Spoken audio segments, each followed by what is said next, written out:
Layanan khusus yang menunjang manajemen peserta didik. Nah, layanan apa ya yang menunjang manajemen peserta didik? Dengar dan simak baik-baik ya. Pertama, layanan bimbingan dan konseling, yaitu proses bantuan yang diberikan kepada siswa dengan memperhatikan kemungkinan dan kenyataan tentang adanya kesulitan yang dihadapi dalam rangka perkembangan secara optimal. Nah, adapun fungsi bimbingan di sekolah, yaitu fungsi penyaluran, fungsi pengadaptasian, dan fungsi penyesuaian. Nah, fungsi penyaluran ini membantu peserta didik dalam memilih jenis sekolah lanjutannya, memilih program, memilih pekerjaan sesuai dengan bakat, minat, kemampuan, dan cita-citanya.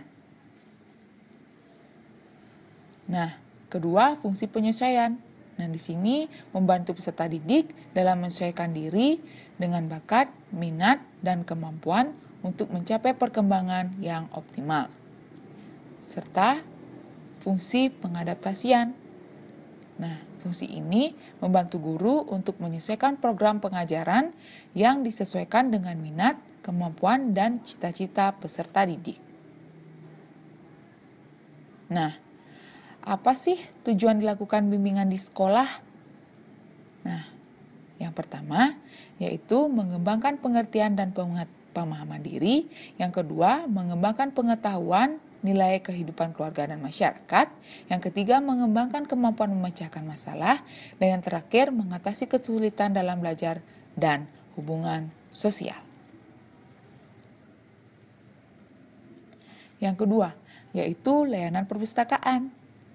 Nah, layanan ini yaitu salah satu unit yang memberikan layanan kepada peserta didik dengan maksud membantu dan menunjang proses pembelajaran di sekolah melalui koleksi bahan pustaka.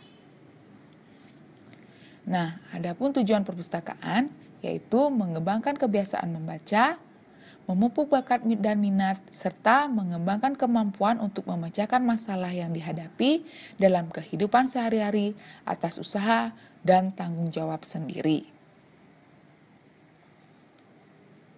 Nah, terdapat 3 jenis layanan perpustakaan, yaitu layanan kepada guru, layanan kepada peserta didik, dan layanan terhadap manajemen sekolah.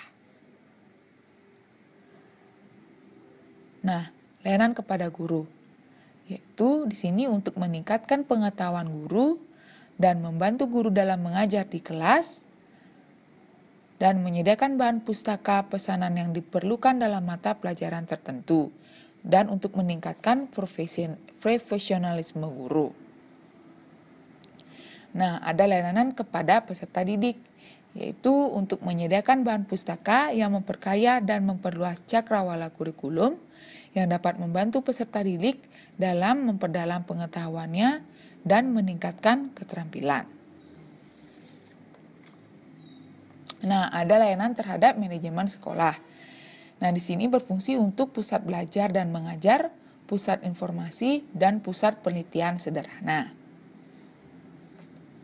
Nah, yang ketiga ada layanan kantin, yaitu dengan adanya kantin di sekolah agar peserta didik supaya membeli makanan yang terjamin kebersihan dan cukup mengandung gizi, serta peserta didik tidak berkeliaran belanja di lingkungan sekolah. Yang keempat yaitu layanan kesehatan, di mana kita kenal layanan kesehatan ini yaitu UKS, adalah usaha kesehatan sekolah yang bertujuan untuk meningkatkan atau membina kesehatan murid dan di lingkungan hidupnya. Nah, yang kelima yaitu layanan transportasi. Nah, layanan ini diperlukan terutama bagi para peserta didik di tingkat prasekolah dan pendidikan dasar. Yang keenam yaitu layanan asrama, di mana bagi peserta didik khususnya jenjang pendidikan menengah dan pendidikan tinggi, terutama bagi mereka yang jauh dari orang tuanya, diperlukan asrama. Nah, demikian layanan khusus yang menunjang peserta didik. Semoga bermanfaat ya. Created using Powtoon.